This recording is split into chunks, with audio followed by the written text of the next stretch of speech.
Peresmeshnik.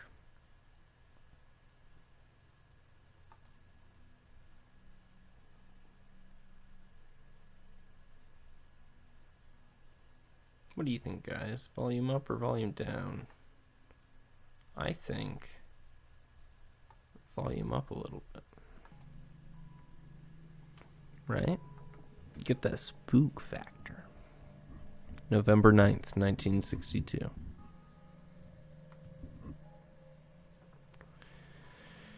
Your name is Yektor Pavlov.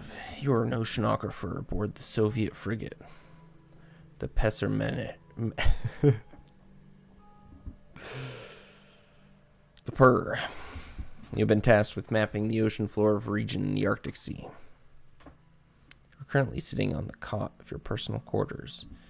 It is a small room with just enough space for a bed and a small desk. A torn envelope lies on your desk. You are fiddling with a small silver locket containing a picture of your wife and daughter. You grab the notebook and leave the room. You head towards the mess hall, where the rest of your crew is eating dinner, where you arrive at the door.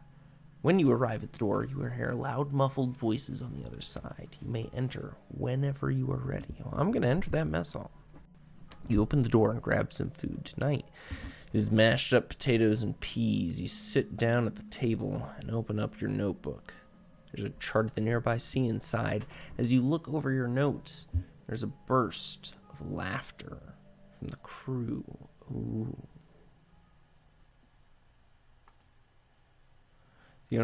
At the other end of the table, the crew is laughing at Urinev, who has two different plates from his peas and his potatoes, as a bellowing laugh fills the room. You look over to see Orbarev, who is grinning from ear to ear. Urinev begins gesturing towards the plates.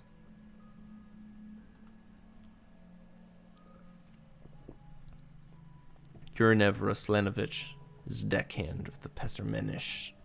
Come on. Peresmeshnik. Peresmeshnik.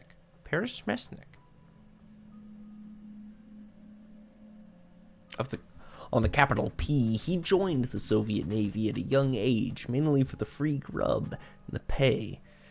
He has a mild case of brumatolychophobia, also known as the fear of different foods touching. Interesting. This fear often makes him the target of ridicule from his other crew members. Obarev Denisovich is the resident mechanic. He has been working for the past 6 years and has grown to be very fond of the ship. You once heard him cooking at the ship's engine when you walked by the boiler room. He has a very large build, but he is very friendly. You have not talked to him much, but you could see that Obarev was a very jovial person. The others seemed to enjoy talking to him. He's one of a kind. No one could replace him. I got a bad feeling. It's very simple. Peas here, potatoes here. Peas never touch potatoes, Urinev attempted to explain anxiously. It's an abomination. What's wrong with that? Nothing, Yuri. Hold up. Did you hear that? Mortar fire! Obarev flings a few peas into Urinev's mashed potatoes. Blianka! Why you do this? The room bursts into laughter as Urinev scrambles to pick up the peas out of his potatoes. Yeah, that's how I feel. Come on, Shuvak. It's all fun. Yuri is a good guy, Obarev replied with a chuckle. After exchanging a few words with some of the crew, you wrap up your meal and leave the mess hall to go back to your room. When you get to your personal quarters, you sit down at your desk and begin to look over your notes and the charts of the region. After a few hours, you notice your eyelids grow heavier and heavier. You start to think about sleep. I'm going to go to bed. Turn this light off. You crawl into bed and begin to fall asleep.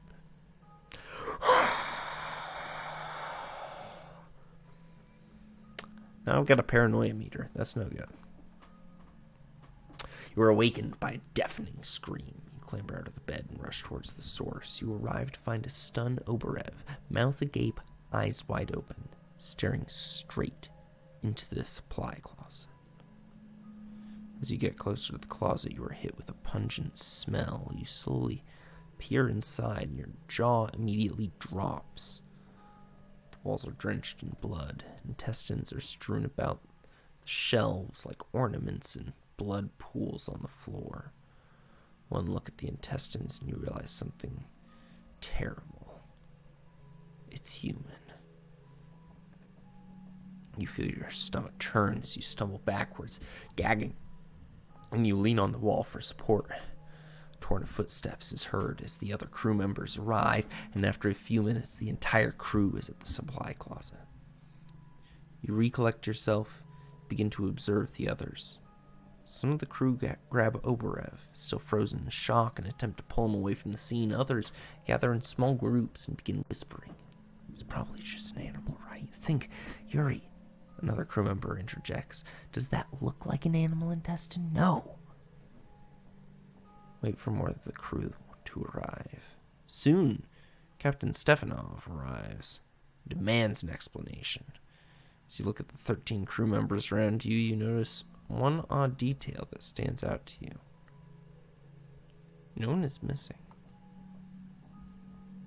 Captain Ramir Stefanov is the commanding officer of the capital P. He rarely ever fraternizes with the rest of the crew and instead prefers to sit in his quarters alone, drinking the night away.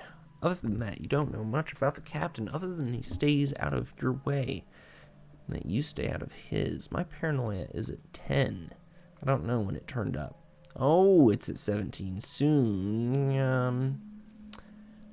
I'm going to call it out. My paranoia is at 19. The captain frowns. Oh. As you explain, the blood came from a human, but no one on board seems to be missing. What are you suggesting? This is from one of us. He gestures towards the pooling blood from the supply closet. That this is... You cut in gruffly as he tries to dismiss you. We are only humans. We are the only humans for miles. Could only come from no one else. Could come from no one else. Trust no one who was there was watching me. How? What was that? How did this happen? Captain lets out a deep sigh and covers his face with his hand. He waits a few moments before turning to face you again. Yomoya, what do you suggest then? Run tests on the blood. Duh. Stefanov gives you an incredulous look. Blood tests? Is this necessary? We don't know. We don't have a lot of testing kits, and I don't want to waste kits on hunch.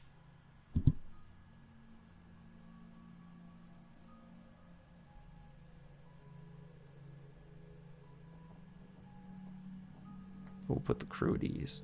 The crew is on edge. If nothing else, blood tests will let them think we have a plan of some kind. We'll help them put them at ease and do some wonders for our morale. And now I gotta wait. Captain Stefanov squints as he thinks it over, and after a few moments he reluctantly nods to you and then turns to address the crew. Vector will perform tests on the blood until we get results. Everyone will be in the mess hall. As the crew heads towards the mess hall, you grab a sample of the blood and head to the medical room. You grab a blood test kit and a medical file for all the crew members. You plan to use the blood type to narrow down suspects. You start the test and begin logging blood types of each crew member. As you are doing this, the first step of the test is complete. Now I gotta begin the second test. You start speculating about where the results of the blood could have come from. As you wait for the results of the test. Why was he standing there?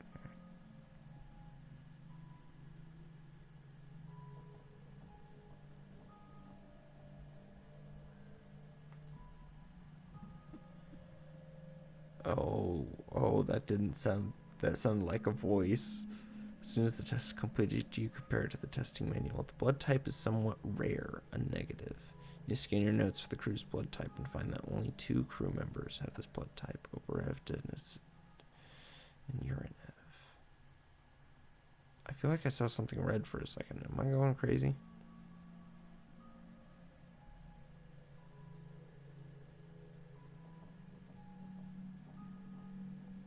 there's something right, I could have clicked on it. Oh, my paranoia is at like 23 right now. I'm reporting to the mess hall. As you walk to the mess hall, you try to make sense of what you are even trying to say. If any person lost this amount of blood, if any person lost this amount of blood that was in that room, they would be dead. But you saw both Oberev and Urinev in the supply closet. It couldn't be from one of them, could it? You arrive at the door to the mess hall. You enter the mess hall to find the crew waiting for you. Some are eating breakfast. Others still seem to be in shock. Captain Stefanov looks up at you as you walk in. Well, Vector, what did you find? You look around the room and spot Oberev, who is sitting at a table, arms crossed, and staring straight ahead. Next to him is Urinev, who is eating leftovers from a plate in front of him. The plate contains both peas and potatoes.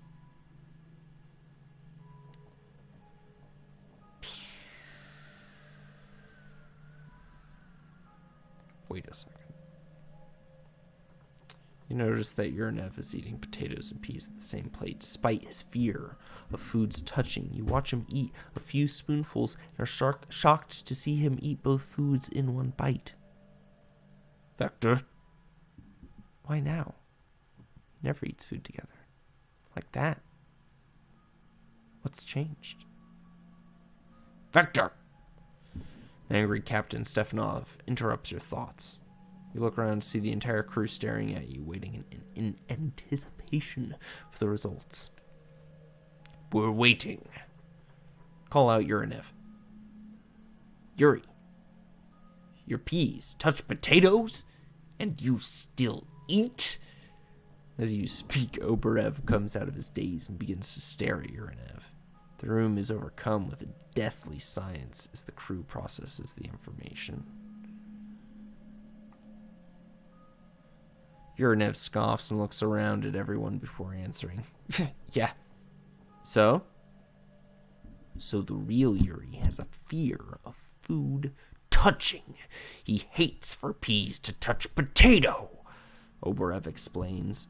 Oberev slowly stands up.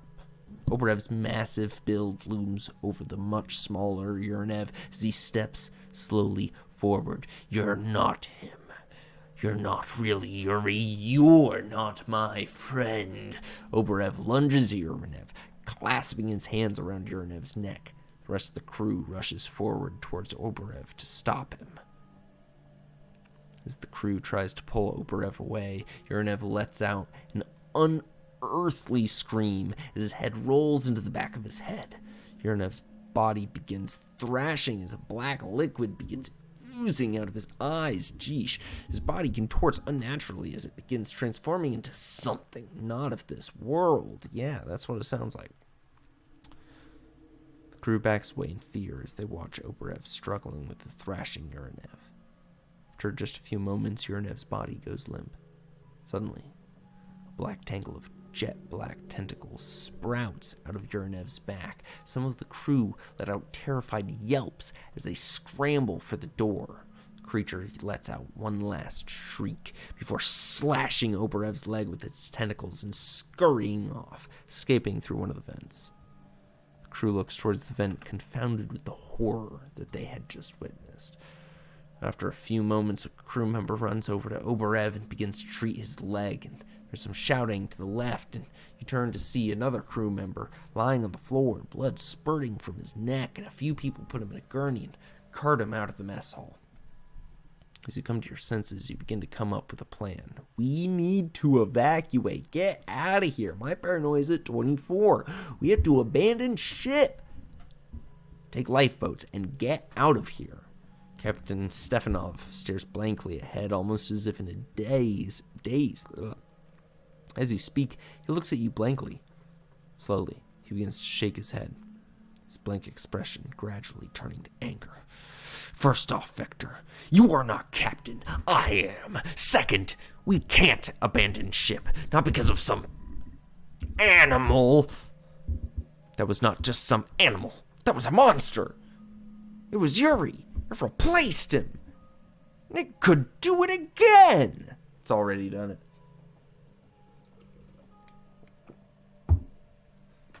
How do we know there isn't another among us, then, Vector? If we bring it with us, the situation is the same. I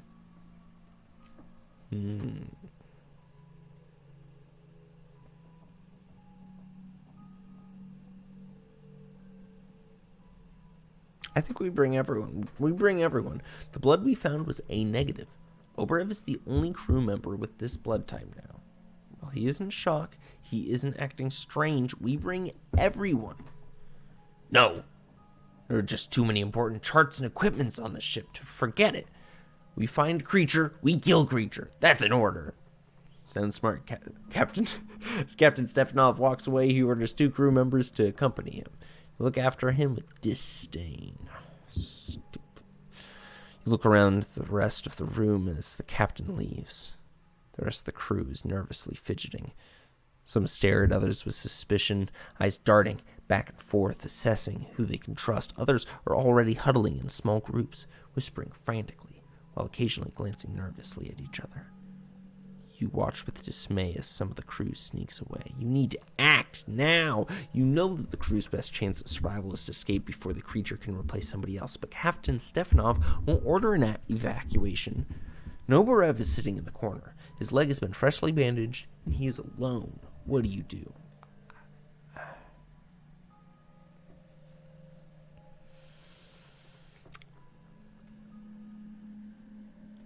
Oh, God. I'm going to ask Oberev. You run over to Oberev, who is lying on the ground, clutching his bleeding leg, and ask him if he can walk. He looks up at you with a grimace and replies, "It's just a scratch. It'll take more than shallow cut to take me down." Good. Well, then, let's get off the ship. With the furrowed brow, Oberev begins to speak. The captain said, Stefanov doesn't know shit. We'll all die if we stay here. You saw what it did to Yuri. We stay here, and we're next. Oberev is silent for a few moments. Perhaps you're right. That thing, it's crafty, and I doubt it replaced Yuri because it wouldn't new friends. You know. What do you plan to do? I plan to escape on lifeboats, apparently. Vector, the lifeboat's motor is broken. I've been working on it, but even if it weren't, you want to just leave our comrades behind? Look around the now empty room and then turn back to Oberev with a solemn look. Everyone is gone. The monster could have already transformed into one of them. Our best chance was to evacuate everyone after the attack, but that chance is gone now. I should have mutinied. Oberev looks sternly at you before answering. All right. What you say is probably true. I'm in. We don't have any paddles. Oberev chuckles somberly. That incompetent Yuri lost them the last time we took it out. So I need tools to fix the lifeboat's engine. Follow me. I'm going to follow Oberev, I guess. Oberev walks briskly to his room. Who? Are these my thoughts? These here. Are these my thoughts? They must be. Oberev walks briskly to his room. You follow closely behind, but you have trouble keeping up with him. You are amazed that he's able to walk so fast, given his injury. Oh, shit. When you enter his room, he begins rummaging for his toolkit. After searching for a moment, he faintly smiles and pulls out a clanking bag. Ah, here it is. These tools have never let me down. His smile quickly fades as you both hear a strange roar in the distance. There is another shrill scream that almost sounds human. You turn to Vector. Wait. I turn to Vector? You begin to head towards the lifeboat with Oberev. As you turn a corner, you notice a trail of blood that leads into a room. A look of dread overcomes Oberev's face, but he attempts to reassure you with a nod. You inch towards the door and slowly begin to peer inside. As you look inside, Oberev lets out an audible gasp. Inside the room, you see a pile of bodies in the corner of the room. Oh, geez. Your eyes lock onto one of the bodies. You recognize him as Arthur, a young boy who worked in the kitchen. His skin is pale white, and his dead eyes stare back at you. As the creature feasts on his... Oh, wait, there's a creature in here. As the creature feasts on his body, his mouth hangs open. It's almost as if he was trying to scream for help. You notice the second creature walk towards the bodies and begin eating. Suddenly, you feel a tug on your shoulder as Oberef pulls you away and begins pushing you into another room. You notice the sign on the door says Armory. Huh. Well, once you are both in the armory, Oberef locks the door behind you. New plan. Wait. New plan. We pause this. And I come back. My paranoia is at 29. We're going to come back. We're going to get this paranoia to 100. We're going to probably find out that everybody has been switched. We're all already dead. This is what I'm thinking. We're all already dead. But we'll find out. We're going to find out soon. Hold on. I will see you soon. I will.